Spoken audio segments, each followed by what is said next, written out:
I'm Eli Pariser, and I'm the co-founder of Upworthy. Upworthy is basically media for people who don't think we're totally, doomed. It's basically sort of important topics told in a compelling way, with an emphasis on, how we can all actually do something to make it better. We're not journalists. We don't do, sort of a lot of the trademark aspects of journalism, although we do a lot of fact checking. But really, we're trying to find ways to make the important, compelling and engaging and meaningful. We don't do news, though. It's not quite activism either. It's more like a magazine for the Facebook era. We have a point of view, and we spend a lot of time trying to figure out how do we give people the few little, really shareable morsels that they want to, talk with their friends about each day. I'd say there's two secrets. The first is, being really, really, really careful about which videos and which graphics we curate, and instead of trying to do quantity, doing quality. And then I think the second secret is, we have this community that's grown really faster than we could have imagined, that lifts up this content and brings it out to millions and millions of people.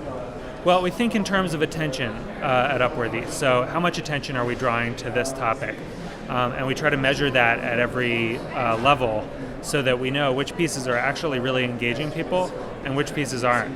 I mean, BuzzFeed, demonstrated that there is a mass audience for viral content. I think our mission is a little bit more narrow, which is, specifically how do we use the tactics of virality to draw massive amounts of attention to the topics that matter the most. I think that we're kind of flattered to see people echoing our voice across the web, but the core of what we do is still our community and the videos that we curate, and as long as those provide an excellent experience, and as long as we've got millions of people who are excited about lifting them up, we're going to be fine. We're growing really rapidly in Europe, to my surprise actually, because it hasn't been a deliberate strategy. But most of our users are still in the US. I mean, I think the shift from an era where editors and producers got to decide what content people consumed to the current era where everyone on Facebook and everyone on Twitter, also does. That's an enormous shift, and it has huge consequences for what kinds of topics get surfaced and talked about. I think we've learned a lot from journalists, and journalists may be able to learn from us.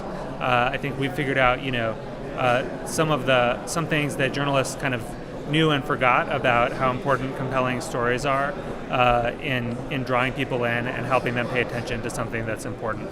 What's coming in the next decade is, we've been talking about it for decades, but I think the convergence of TV and the internet, most people in the United States still spend a vast majority of their media time on TV. And as those people move their attention to the internet, it's really going to change how online content looks, what kinds of online content does well. That's going to be a huge shift that we're getting ready for.